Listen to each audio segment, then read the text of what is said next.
Bom dia, mais um de grão em grão aqui no canal da Liberta no YouTube. Todo sábado às 9 da manhã, você já sabe. Tivemos uns bate-papos muito legais, né? Os dois últimos sobre café foram fantásticos, né? Hoje nós vamos falar sobre aplicações financeiras neste mercado nosso agrícola, né? Ou agropecuário, ou da agroindústria, enfim. Quando a gente ganha dinheiro, como vem dando muito dinheiro, a nossa agropecuária, né, os preços estão explodindo e, com certeza, a gente está pondo dinheiro no bolso. O que a gente faz com esse dinheiro que a gente ganhou e o que esse dinheiro faz por nós, né? Porque é uma via de mão dupla, ou seja, você aplica dinheiro e esse dinheiro volta para você. Mas nós vamos bater papo sobre isso e aprofundar esse assunto com o Felipe Azevedo, que é head de produtos aqui na Liberta, tá certo? A gente tem que lembrar também que este é um programa educacional, né? A gente vem aqui para esclarecer as coisas, ninguém está recomendando nada aqui, é um bate-papo informal. Quer informações? Ó, aqui embaixo tem um link, você clica, entra ali e os assessores vão te atender e vão clarear o mundo para você do outro lado. Aqui, nós só estamos batendo papo. Felipe, seja bem-vindo, prazer estar aqui batendo um papo contigo e se apresente para o nosso público aqui. Fique à vontade. Fala, Gutão, tudo bem, cara? Tranquilo. Prazer estar aí contigo. Bom, deixa eu me apresentar rapidinho aqui, então, o pessoal que está nos assistindo aí. Primeiro, obrigado, Guto, pelo convite de vir bater esse bate-papo aí, tá? Eu tenho, enfim, formação aí nas áreas de administração e economia, especialização em mercado de capitais e durante 13 anos aí, Guto, os 13 anos antes de eu vir para a Liberta, eu trabalhei em sistemas financeiros cooperativos, né? Então, sistema financeiro, boa parte do tempo tratando o mercado de investimentos, mas muito vinculado ao agronegócio, né? E no último ano, já um pouco mais de um ano, fui convidado pela Liberta para tocar a operação do ponto de vista de estruturação de portfólio e produtos. Então, hoje, seleção de portfólio, montagem de carteiras, recomendações dentro da Liberta, hoje, isso está ali sobre minha tutela. E acho que com essa bagagem acumulada de agronegócio e hoje conhecendo como funciona a indústria de investimentos por dentro de uma corretora com uma plataforma gigantesca que nem a da XP, a gente acaba conseguindo visualizar muito bem onde tem oportunidade e onde não tem para o produtor, onde é pegadinha, onde é efetivamente vantagem, benefício, e acho que por isso vai ser um papo muito gostoso. Isso aí, porque qual que é a ideia, né? A gente trabalha, né? Quem está no campo, eu passei por isso por 30 anos e a gente trabalha, você sabe, você vivenciou isso também, é uma dificuldade, é uma indústria a céu aberto, N riscos que a gente não consegue controlar, mas, né, ultimamente, nos últimos pelo menos de 3 a 5 anos, vem vindo muito bem, com exceção de algumas regiões, micro-regiões no Brasil. Mas, enfim, a lucratividade está fantástica. Mas, bem, chegou, colhi, tive lucro e vou guardar meu produto e correr o risco do preço subir ou baixar, ou vou vender o meu produto e vou falar, né? O que eu faço? Né? E daí, Felipe? Estou com minha grana aqui, né? Quais são as possibilidades? Eu não estou me indicando nada, faça isso, faça aquilo. Quais são as possibilidades que a gente tem para colocar esse dinheiro, né, que foi suado, foi muito difícil de ganhar, né? A agricultura, a pecuária aí não é fácil. Pô, não, legal, Guto. Essa é a pergunta do milhão, né? Onde é que eu boto meu dinheiro para ganhar bem? Né? Né? Então, assim, o mercado de investimento, em termos de opções para o varejo, ele é muito vasto, né, em termos de operações. E uma peculiaridade que é do mercado de investimentos, aí, salvo se você divida ali em mercado institucional, mercado varejo, mas que é algo muito específico, quando você vai para pessoa física e para PJ, que basicamente os produtores rurais ou são pessoas físicas ou são PJs, né, basicamente o portfólio de investimentos que você tem, ele é o mesmo, seja qual seja o ramo de atuação da pessoa, ou seja, você não tem um portfólio de investimentos para o produtor rural, você tem um portfólio diferente, por exemplo, de linhas de crédito, né? Então, por exemplo, a gente tem agora o Plano Safra 2020-2021, o Tesouro botando aí 230 bilhões na economia, e você tem linhas específicas ali por onde o Pronafiano, o Pronamp, vai pegar linhas de crédito específicas para a sua modalidade de operação. Isso é uma característica do agronegócio sobre o ponto de vista da tomada do crédito. Ou seja, eu, como pronafiano, terei acesso a linhas a 2,75% ao ano, porque minha produção é de tal tamanho. Não, eu, grande produtor, vou ter uma linha mais cara, de 6%, em função do tipo de atuação que eu tenho, do tamanho da minha safra, né? Assim, isso não acontece no mercado de investimentos. O mercado de investimentos, ele não tem essa segmentação por tamanho de produtor. Ele é um mercado, é um balcão aberto, em que as pessoas físicas e as pessoas jurídicas basicamente se servem daquele balcão, né? Então, o produto em que você vai investir, ou seja, o produto em que o produtor rural vai investir o excedente da produção dele, ou seja o caixa para o próximo ano, que vai gerar caixa para compra dos insumos do início da produção, ou seja, o que ele vai guardar efetivamente, vai estar muito mais vinculado ao horizonte de prazo que ele tem, ao risco que ele aceita correr e à necessidade de liquidez que ele precisa, né? Então, é um pouco por aí que vai se formar a proposta de investimentos que vai ser feita. Mas, sem fugir da pergunta... Deixa eu montar uma hipotética aqui. Colhi, fiquei lá com R$1 milhão na minha mão. É um número hipotético. Eu sei que eu vou financiar minha próxima lavoura e eu sei que o banco me dá 70% do valor. Então, 30% desse valor, 300 mil, eu vou guardar porque eu vou precisar para complementar o meu plantio. Desses 700 que sobrou, eu preciso ter um caixa de longo prazo. Né? Aquela reserva que a gente faz para um longo prazo, aquela reserva. E o restante eu quero aplicar para ele não desvalorizar, mas que eu tenha aí uma certa agilidade de mexer com esse dinheiro. Então, essa seria para mim uma carteira hipotética, mas uma carteira que me parece assim, perto de uma certa realidade, né? Então, eu não estou deixando o meu produto parado, eu vendi meu produto, sei que 30% desse milhão eu quero para isso, e o restante eu vou dividir para um longo prazo, uma carteira, uma coisa mais consolidada, vamos dizer assim, e o restante... Como que a gente poderia, pensando nisso, dentro do que você acabou de falar, dentro dessas deixas, fazer isso, né? Porque legal, eu sei também que o meu dinheiro aplicado também vem para mim através de financiamento do governo, que é como você começou o assunto. Vamos lá, Guto. Vamos responder primeiro a pergunta objetiva aí do 1 milhão, aí depois a gente explica a cadeia por trás, que acho que é bacana o pessoal que está nos assistindo entender da onde vem o dinheiro que financia a safra, para onde vai o dinheiro que você está aplicando, né? Então, vamos lá. Você é produtor, você vendeu a sua produção, você captou 1 milhão, tá? Se 300 mil você sabe que imediatamente você vai precisar para o início da produção seguinte, para a compra do insumo para iniciar a produção, a recomendação vai ser deixar em liquidez, né? O que é deixar em liquidez? Uma liquidez mínima para o horizonte de prazo que você vai precisar. Você trabalha com 2 safras ou com uma safra? Não, eu trabalho com uma safra anual. Então, legal. Então, você pode trabalhar com vencimento numa operação de até 10 meses, porque você vai ter tempo hábil entre venda de uma produção e início do próximo ciclo produtivo, né, de você ter esse capital. Não, Felipe, eu trabalho com 2 safras anuais, tá? Então, é uma operação mais curta, né, porque você vai ter ali um horizonte de 3, 4 meses para já precisar de novo do dinheiro, né? Então, aí o que é liquidez? A liquidez vão ter 2 alternativas mais objetivas, aí para dar um exemplo, alternativas existem muitas, tá?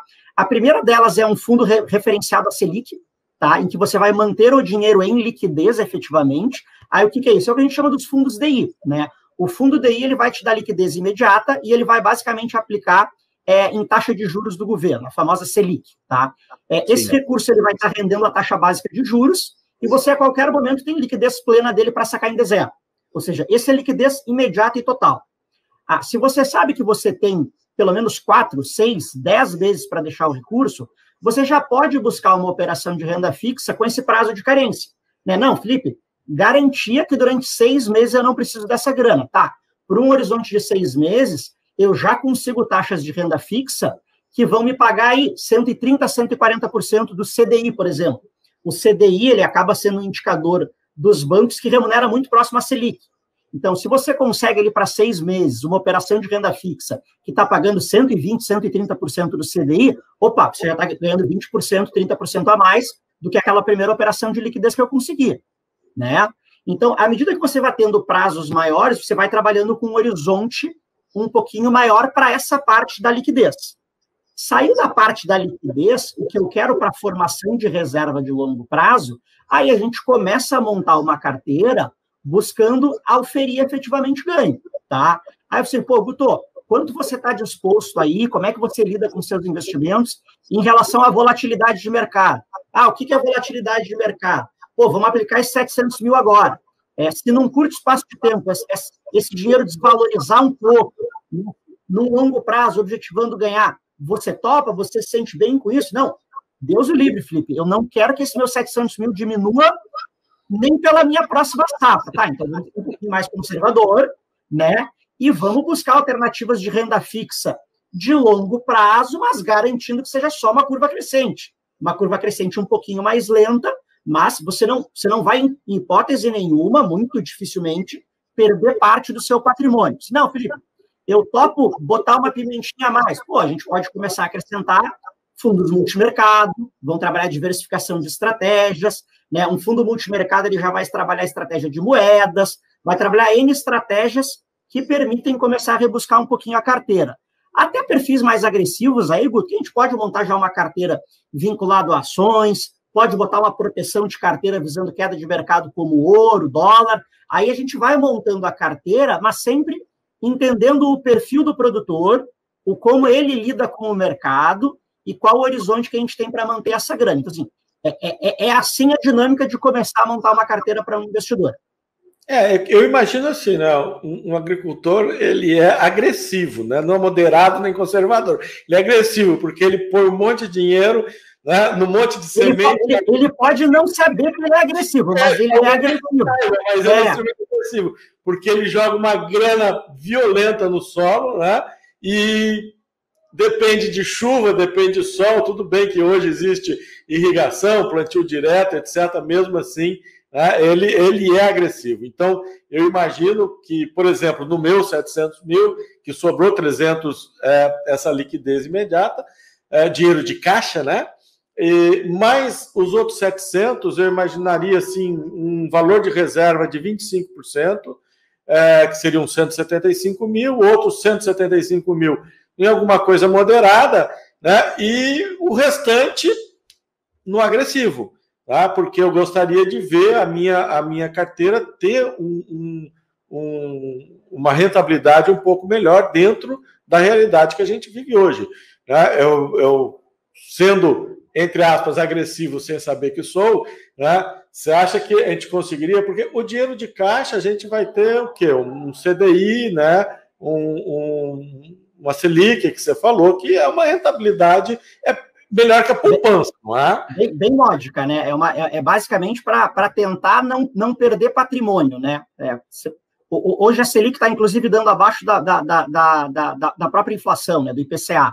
Então, efetivamente, ficar com o recurso todo alocado em Selic, você tem anualmente perda patrimonial, né? Então, o investidor, o produtor rural, que não buscar oferir ganho em relação à própria Selic, ele está, ao longo do tempo, sim, perdendo patrimônio, né? Isso é inevitável. E até é curioso isso que você fala, Guto, e olha como o mercado, especialmente o mercado brasileiro, ele foi dinâmico em relação à questão da Selic, né? Porque o que era uma estratégia que funcionava muito bem até 2016, tá? Por que eu falo 2016? Porque 2016 foi quando a gente saiu lá da Selic a 14,25 e começou esse período de queda que nos traz essa Selic hoje de 2%, né?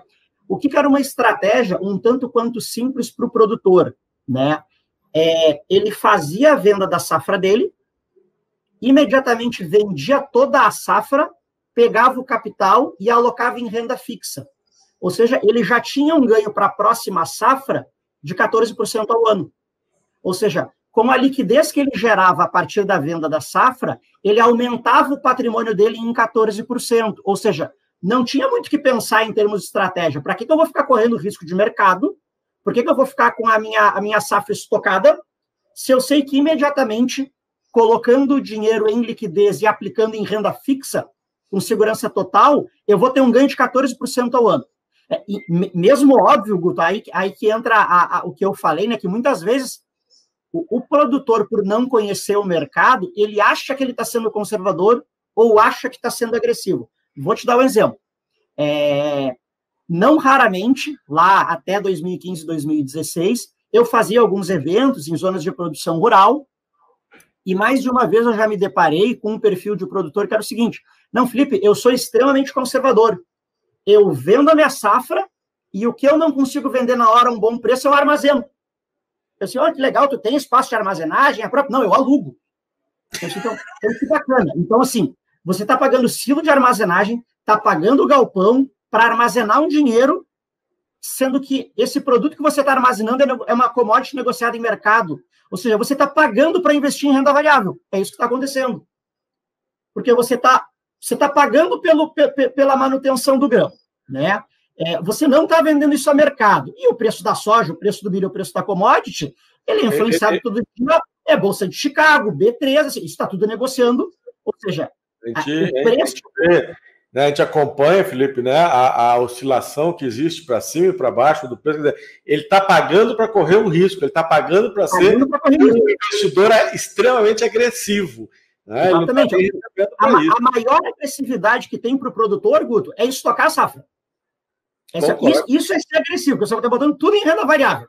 Né? Então, o que são estratégias bacanas? Né? Que aí a gente vê, bom, Felipe, agora eu não posso mais fazer essa estratégia de vender a safra e garantir o ganho. O que eu posso fazer? Né? Assim, bom, primeira coisa, pode tentar comprar uma proteção para garantir o preço da venda. Isso é uma alternativa bacana para fazer. Né? Então, por exemplo, eu tenho minha produção, eu já sou produtor há algum tempo, eu sei qual é o meu custo de produção. Guto, qual é o teu custo de produção? R$70 por saca é o meu custo de produção. Bom, se eu sei que o meu custo de produção é R$70 por saca, eu posso comprar uma opção de venda futura que me garanta R$100 por saca. Exatamente. Quanto vai custar essa proteção? R$5 por saca. Bom, se eu tenho um custo de produção de 70 e vou pagar 5 para vender por 100, eu estou imediatamente oferindo um ganho de 25% em cada saca. Indiferente ao que aconteça com o preço da soja no mercado. Né? Então, fizemos isso, só para te exemplificar, fizemos isso antes do Natal com milho. Só que fizemos ao contrário, fizemos uma cal, né? Porque está pressionado, o milho estava pressionado, fizemos uma cal. Né? Disparou, realizamos ontem, né? Quando bateu em 90 ontem, deu tempo de realizar, antes da realização durante o dia, na parte da manhã deu tempo de folga, deu para realizar. Então, teve um ganho, uma proteção na venda, né? Porque o cara vendeu, né? O que ele tem que se proteger? Contra a alta. Né? Eu tinha o meu produto, vendi meu produto, o que eu preciso me proteger? Comprando uma opção de compra. Então, o cara comprou uma opção de compra. Né? Ele teve a felicidade de comprar a 71 quando ele comprou. Né? Bateu 90, ele ganhou 20 e poucos reais. Eu acho que essa foi feita mais anterior. Foi feita em fim de novembro. Mas a que foi feita na véspera do Natal foi feita a 80. Então, ele ganhou R$9,10, praticamente líquido por saca, porque ele se protegeu. Né? Então, esse é um caminho. E o principal que eu gosto de brincar, Guto, que o produtor ganha quando ele faz isso, ele ganha a noite de sono. Sim. Né? Porque assim, Felipe, eu vou comprar por R$5 uma opção de compra para vender a 100.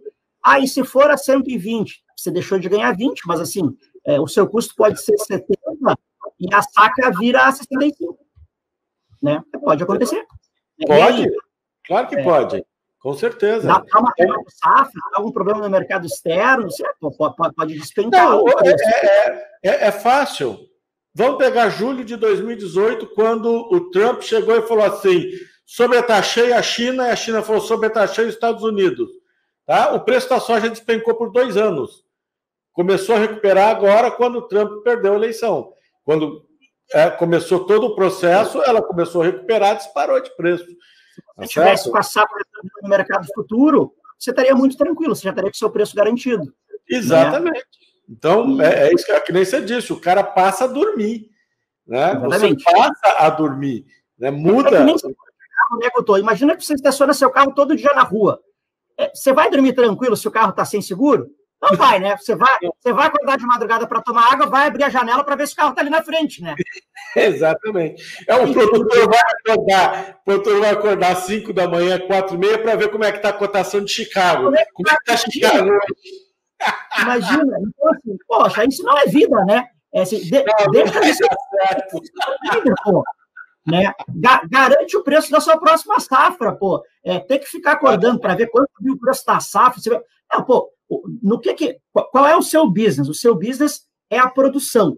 Né? Você entende de chão, entende de semeadura, entende do processo, entende de maquinário. Né? Então, assim, nisso o produtor tem que investir em desenvolver o seu parque produtivo.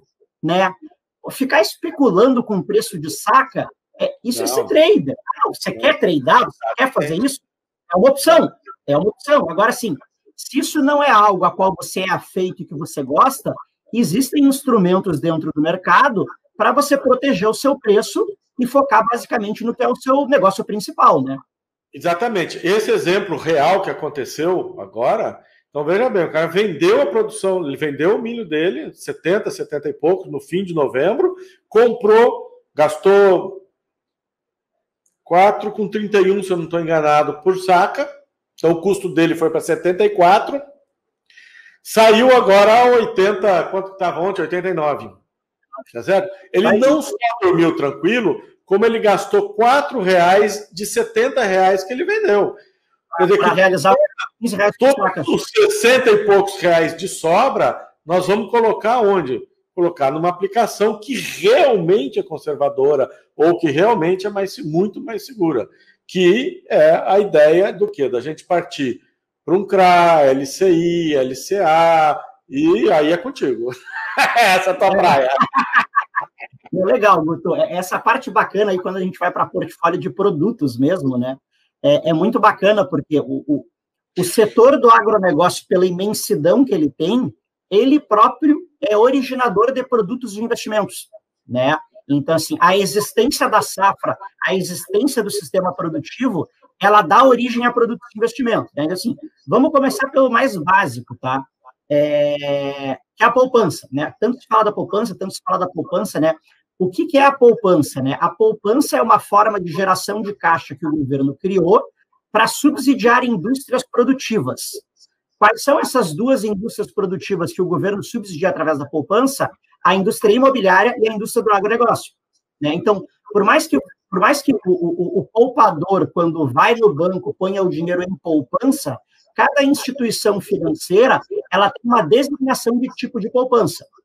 Vou pegar os dois exemplos mais conhecidos no mercado para explicar como é a história disso. Tá? Por exemplo, a Caixa Econômica Federal trabalha com uma modalidade de poupança que é a poupança imobiliária. O Banco do Brasil, por sua vez, trabalha com a modalidade de poupança que é a poupança rural. Ou seja, o governo, através desses dois players, ele utiliza a Caixa Econômica Federal para subsidiar recursos para a indústria imobiliária. Como é que acontece isso? Recursos de poupança que são direcionados para crédito imobiliário através da Caixa Econômica Federal. Por isso, a Caixa pratica as taxas de financiamento pelo sistema de financiamento habitacional, que ela usa tanto recurso de poupança quanto recurso de FGTS.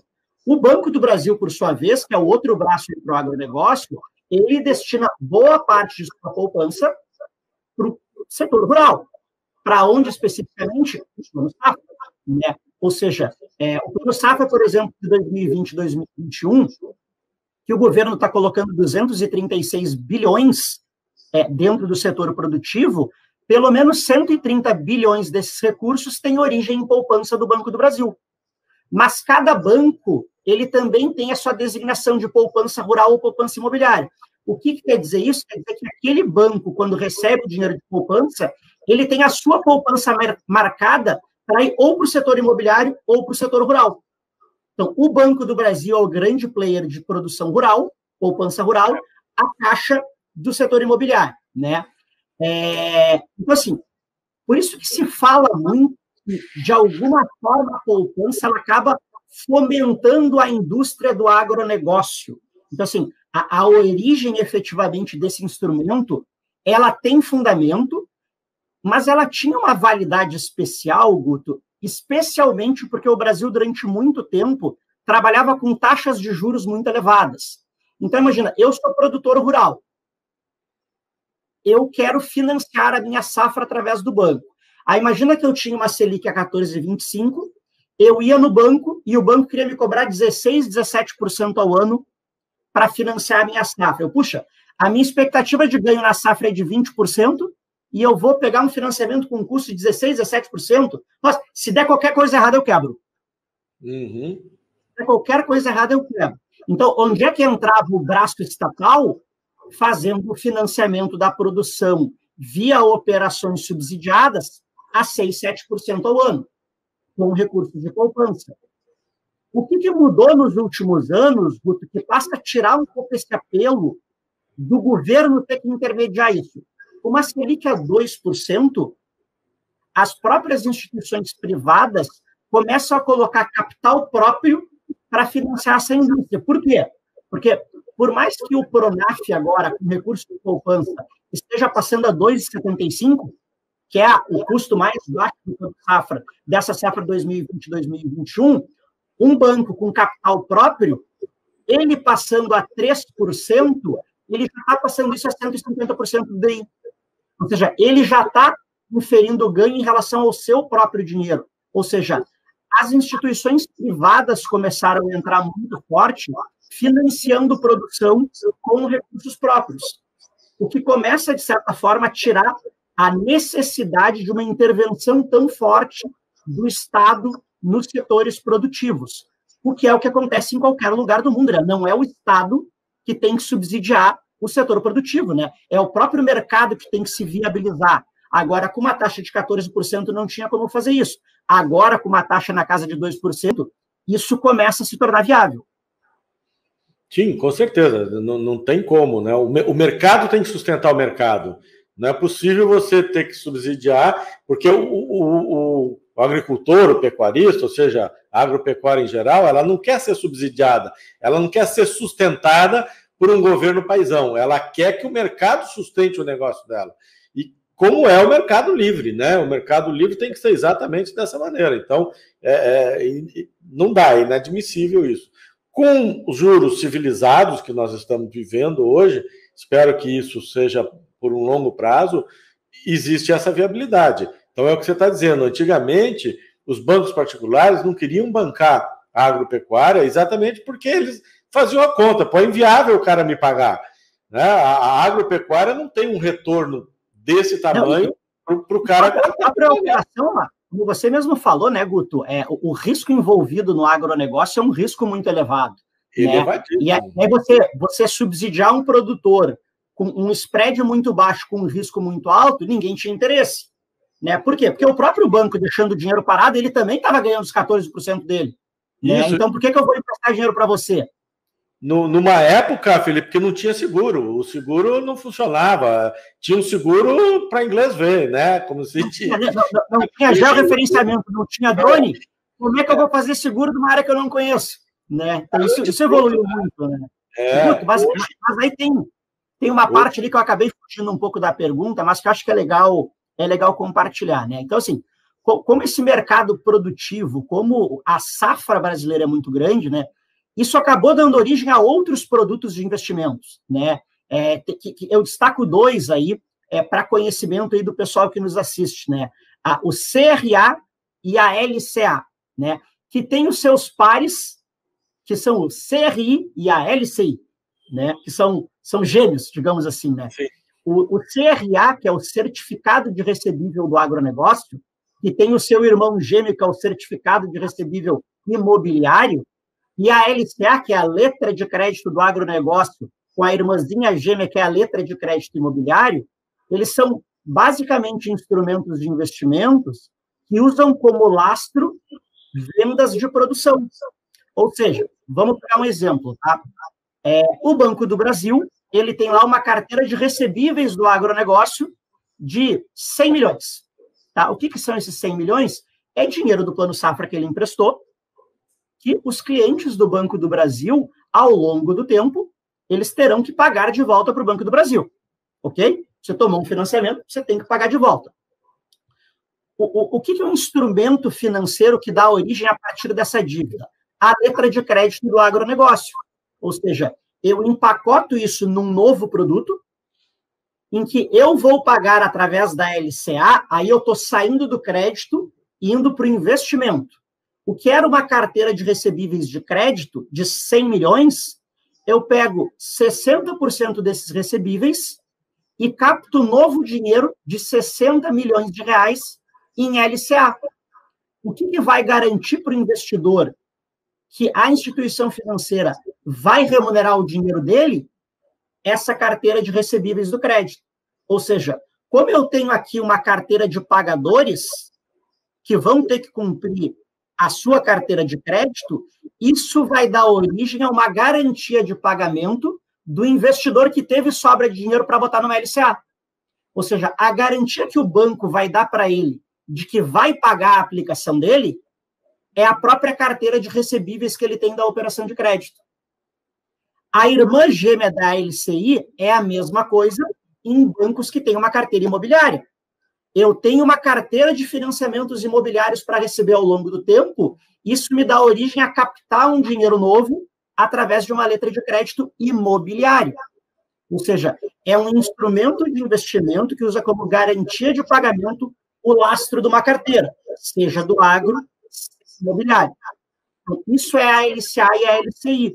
Então, qual é o risco de uma LCA? Qual é o risco de uma LCI? Muito baixo. Primeiro, tem garantia de fundo garantidor, são operações financeiras emitidas por instituições privadas, aí você vai ter o risco da instituição, então pode ser uma instituição grande como um Banco do Brasil, ou pode ser uma instituição menor, como um Banco ABC, por exemplo, que aí você vai ter atribuído o risco da própria carteira daquele banco, mas que você sabe que ainda tem uma carteira de recebíveis por trás, ou seja, é uma operação muito segura, que rentabiliza, em termos de rentabilidade para o investidor, muito mais do que uma poupança, que vai pagar 70% da Selic. Então, numa LCA, por exemplo, você pode lá obter 120%, 130% dessa mesma Selic. Então, eu pego parte daqueles meus 700 mil lá, pego meus 175, 200 mil, falo, pô, eu tenho que dar liquidez para aquele empréstimo que eu faço no banco. Então, eu vou no banco e falo, olha, ou eu quero um CRA, um CRA, ou um LCA. Né? Perfeito. E chego e falo, olha, eu vou ajudar o meu próprio negócio. Né? Vou guardar meu dinheiro, tenho uma garantia, né? O fundo garantidor é 250 mil por instituição, por CPF. Né? Então, eu posso, se quiser, pulverizar o meu investimento, se eu for acima disso, ou muito perto disso, por causa dos recebíveis, né? Dos juros que eu vou receber, né? E eu faço essa divisão, né? Porque eu vou estar alimentando o meu próprio negócio. Né? Agora, você falou, Banco ABC, Banco do Brasil, uma instituição menor, não é porque ela é menor, ela também é um AAA, tá? E ela paga um pouco melhor. Né? Por exemplo, eu tenho 500 mil para aplicar. Não vou aplicar numa instituição só, mesmo que seja o Banco do Brasil, porque o Banco do Brasil pode quebrar também, né? Ninguém sabe, mas né? Ele não quebrou em 1990 porque nós injetamos 1 bilhão lá e saiu do bolso do contribuinte. Mas, apesar de injetar dinheiro na economia, está virando moda, né? Está virando moda, ultimamente está virando moda. Mas ele pode quebrar também, como já quebrou várias vezes. Quem for estudar a história do Banco do Brasil vai descobrir que ele quebrou mais de uma vez. Mas não interessa. Interessa que não enterraram ele, mas ele quebrou. Quebrou. O cara acha que não, o cara bate no peito, porque o Banco do Brasil não é nada. Pega aí para ver. Né? Mas, enfim, eu quero diversificar, não quero colocar tudo num lugar só. Eu pego um Banco ABC. Por ele ser menor e estar tá brigando no mercado, não por ele ser pior, é por ele ser pequeno, menor dentro do universo aí dos 5 maiores bancos. Ele tem que brigar por esse dinheiro. Ele paga um pouco melhor? Paga, acaba sendo muito natural, né, Guto? Instituições financeiras que têm uma rede de distribuição menor, por exemplo, Banco do Brasil você encontra em qualquer esquina, né? Uma rede muito pulverizada, então você tem um volume de clientes muito grande, você tem acesso, o que eu digo a instituição financeira, né? Acesso a muita liquidez. Quando você vai para bancos menores, mesmo que tenham um balanço extremamente saudável, qual é o grande canal hoje de distribuição desses bancos menores? As corretoras de investimentos, né? Você não vai ir no Banco ABC para comprar uma LCA do ABC, você vai ir numa plataforma de investimentos. Por quê? Porque por ali você vai ter 30 bancos, 40 bancos, 50 bancos, todos disponíveis para você, né? Assim, esse, inclusive, é um dos grandes benefícios que as corretoras, que as plataformas de investimentos trouxeram, que é dar acesso a essas N alternativas de produtos para qualquer pessoa. Então, por ser um banco... Clica aqui embaixo para conhecer esse mundo. Toca aí. Perfeito. Ali você vai ter banco ABC, enfim, sem ficar fazendo propaganda de A, B ou C, né? Sim. Então, você vai propaganda da ABC? Vamos embora. Sem querer, eu acabei fazendo propaganda. Mas você vai ter acesso a muitas alternativas de investimentos que, naturalmente, vão pagar prêmios melhores para ganharem evidência, para ganharem visibilidade em relação aos demais. O que, claro, é a recomendação sempre, né? Procure uma instituição que tenha rating e, na medida do possível, limite os aportes para o que é coberto pelo fundo garantidor. Essa é uma forma mais conservadora de investir. Mas, não, Felipe, eu quero ser um pouco mais agressivo, tá? Porque, assim, a LCA, ela rende mais, mas ela rende mais em relação à poupança. Porque, assim, ela não está lá também rendendo grande coisa, né? Hoje em dia, pagar 150 do DI... né? 150 é bonito, né? Mas a hora que você faz a conta... vai dar o quê? Vai dar 3% ao ano, né? Então, assim, vamos lá. Não, Felipe, legal. Quando você falou 150%, daí você encheu a boca para falar. Agora que você me falou quanto dá isso ao ano, 3% é pouco, né? Tem o CRA, né? O que é o CRA? É um certificado de recebível do agronegócio. Legal, Felipe, o que é a diferença de um CRA para uma LCA? É outro jeito de empacotar o produto, né? O que é o CRA? Imagina que o CRA, ele não é emitido por uma instituição financeira. Ele é emitido por uma instituição privada, que é uma securitizadora, né? Ou seja, o CRA, para explicar de forma muito didática, ele é o quê? Ele é um grande produtor que tem a sua produção da safra, que não quer recorrer ao banco para financiar a sua produção. O que ele faz? Ele procura uma securitizadora e entrega a sua safra para essa securitizadora, que vai pegar dinheiro através de investidores. Então, quando você está investindo num CRA, você está colocando dinheiro num produto de investimentos de um grande produtor rural. Ou seja, um emissor privado aí. Sim. Então, o CRA nada mais é do que isso. É um grande produtor rural que tem uma safra de recebíveis, ou seja, aquela safra dele, ele já tem ela previamente vendida a um determinado preço. O que ele faz? Ele securitiza ela e transforma isso num produto de investimento para captar dinheiro no mercado. Isso é o CRA. O CRA vai ter um prêmio mais alto, via de regra. Por quê? Porque ele não tem cobertura de fundo garantidor e, por mais que seja um grande produtor, não é uma instituição financeira com o peso que tem uma instituição financeira. Aí você já vai conseguir taxas mais atrativas. IPCA mais 3%, IPCA mais 4%, que a gente já está falando o quê? Com IPCA de 3, 3,5% ao ano, mais 4% de juros, a gente já está falando aí de 7, 8% ao ano. Ou seja, a gente já começa a ter uma carteira assumindo um pouquinho mais de risco, né? Mas não um risco demasiado, porque também os emissores privados de CRA e CRI, CRA, CRI, eles também buscam certificação de rating. Ou seja, eles buscam uma casa que faz análise de crédito, que são as 3 grandes conhecidas aí do mercado, que são a Standard & Poor's, a Moody's e a Fitch Ratings. Eles buscam essas empresas para dizer, olha, avalia o meu negócio e me dá um selo de qualidade. Quando eu pego lá um CRA que está pagando uma boa taxa com um rating de uma casa de certificação, o que quer dizer? Que aquela operação foi avaliada como extremamente saudável e que tem um preço de remuneração na carteira do investidor que pode vir a ser atrativo em relação a outras alternativas. Ou seja, isso é um CRA. Ele é uma safra de recebíveis de um produtor que, através de uma securitizadora, vira um produto de investimento na plataforma de uma corretora. Felipe, 2 coisas. Então, eu vou pegar 10% do meu capital, ou 15% do meu capital, vou pôr num CRA. Eu tenho liquidez nisso, ou realmente isso vai fazer parte de um investimento mais ao longo de uma reserva de valor? Legal. ele tem liquidez, não tem? Eu consigo entrar, consigo sair? O prazo é muito longo? Como que ele paga esses juros? Ele me devolve o capital também? Como que funciona? Vamos ver essa parte mais prática. Tá bom, vamos lá, Guto. Quando você vai investir num CRA ou num CRI, enfim, um certificado de recebível, majoritariamente as remunerações atualmente dessas operações, elas têm se dado por IPCA, que é a inflação mais uma taxa de juros, tá? Você pode ter outras alternativas como pré ou pós-fixado, mas para facilitar para quem for procurar depois um CRA, a maior parte está como IPCA mais alguma coisa, né? Aquele preço que você tem, vamos pegar uma operação que seja IPCA mais 4%.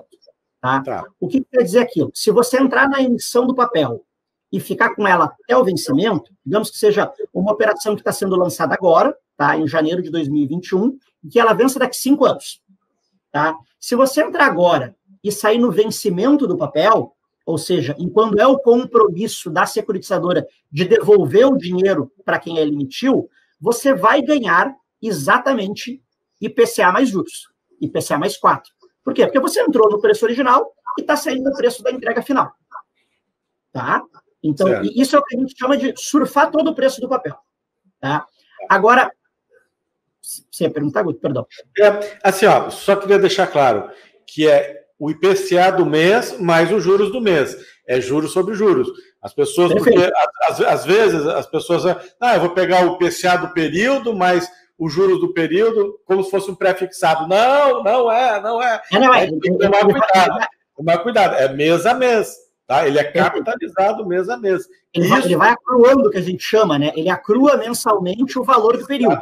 Exatamente. Então, é importante deixar isso claro, porque às vezes as pessoas fazem conta de padeiro, né? Que a gente diz, né? Ele pega a inflação é 3%, 4% dá 40 e pouco, 48 ao ano, faço aqui, vai me dar isso aqui. Não, é por aí. Né? Pode dar perto ou pode dar longe, depende da forma como você fez a conta. Né? Não é tão simples assim. Vai dar certo ou não vai, você pode acertar. Por acaso, né? Mas não pela conta correta. Então, é só isso que eu queria deixar claro, né? E que você tem que fazer essa conta e essa conta vai depender. Ou seja, você está ganhando 4% ao ano acima da inflação. Em 5 anos, pelo menos, não é 20% que você vai ganhar. Tá certo? Mas o que é legal, Igor, que você perguntou em relação à liquidez, né? Isso, agora sim, o que você ia explicar antes de eu interromper é que se eu quiser sair no meio do caminho. Isso, porque assim, o que ocorre, né? Embora esses papéis eles tenham um vencimento às vezes longo, né? Mas como são operações que já têm muita liquidez, que a gente chama, ou seja, tem muita oferta de compra, de compra e mercado secundário, que a gente chama, né? Você consegue muitas vezes, via de regra, tá? Salvo se for um emissor muito pequeno, com baixa demanda, ou um emissor que não está numa situação saudável, que ninguém queira comprar, você tem mercado secundário para essas operações. O que quer dizer? Né? O Guto tomou hoje um IPCA de um bom emissor a uma determinada taxa de juros. Daqui um ano ele quer se desfazer daquele papel, ele pode pedir uma cotação de mercado secundário. Né? O que a corretora vai fazer? Ela vai dizer que tem um papel disponível e vai ver quanto o mercado aceita pagar por aquele papel. O que vai variar, Guto, e isso é importante saber, né? Porque você tanto pode sair com ágil quanto com deságio em relação ao preço de entrada, né? Assim, Felipe, se eu entrar numa operação de CRA e IPCA+, e sair antes, eu vou sair com ganho ou com prejuízo? Depende do mercado, não tem regra, né? Por quê? Porque o que hoje eu estou falando que é IPCA mais 4%, ele é IPCA mais 4%, porque o mercado prevê hoje uma determinada curva de juros, que para daqui 5 anos vai estar pagando X%. Se daqui um ano, quando você for vender, essa curva de juros tiver subido, o preço do seu papel vai ter diminuído. Por quê? Porque agora a expectativa do mercado aumentou em relação ao preço que você tem. Se o juros tiver caído, o seu papel vai ter melhorado, porque ele paga mais do que o mercado está pagando hoje. Ou seja, o seu ganho ou perda no momento de saída depende se o preço original do seu papel está melhor ou pior em relação às novas emissões.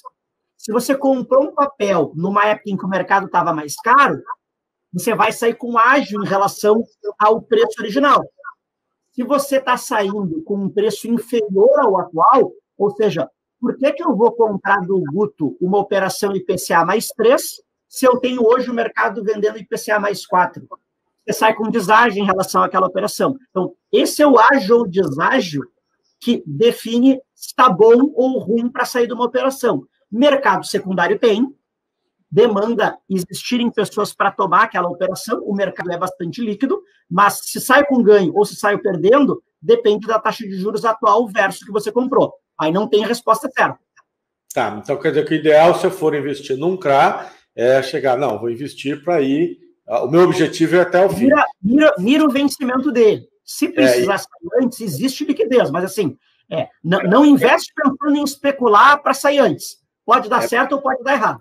Vai fazer parte da minha reserva de valor, não vou mexer nele, não, ele vai ficar quietinho lá. E ele paga isso, ele paga tudo no final ou ele paga durante o CRA? O CRA a gente recebe só quando termina ou durante o período ele paga? Ou não existe essa opção, ou existem opções? Ele tem, Guto, via de regra tem duas modalidades, tá? A parte do IPCA, ela vai sendo sempre acruada e acumulada. A parte dos juros é que varia, alguns são pagamento mensal, pagamento semestral ou pagamento no vencimento, tá? Via de regra, a parte de juros, ela tem uma periodicidade que vai retornando o valor, e o IPCA ele vai acumulando para o vencimento da operação. Mas aí depende do emissor. Essa regra é aberta, cada emissor define a sua modalidade. E na hora de aplicar, eu vou escolher lá a opção, olha, eu quero receber no meu juros, porque é um risco a menos, vamos dizer, né, do que eu vou receber tudo lá no fim. Né, a correção da inflação... gerando caixa também, né? Também, exatamente. Né? E a correção da inflação é corrigir o meu dinheiro, né? A proteção do meu capital para eu estar sempre recebendo atualizado o meu dinheiro. Bom, Felipe, já foram 50 minutos, né? Eu olhei agora há pouco, era 16 minutos, olhei agora já foi 50. O troço voou. Poxa! O troço voou, foi embora, né? Então a gente falou aqui, né, das aplicações, né, como o dinheiro chega no financiamento agrícola e como o dinheiro que a gente ganhou trabalhando numa indústria a céu aberto, né, como a gente diz, a gente como pode aplicar e, inclusive, aplicar para gerar, até mesmo ajudar a gerar receita no nosso próprio ramo. Então, eu acho que ficou bem ampla a nossa conversa, vários produtos. Se ficaram com dúvidas, né? Se vocês estão assistindo, ficaram com dúvidas, aqui embaixo tem um link, clica ali, fala com o assessor, né? Que ele vai clarear todo esse assunto. A gente fica, toda a estrutura da Liberta à disposição para abrir isso tudo.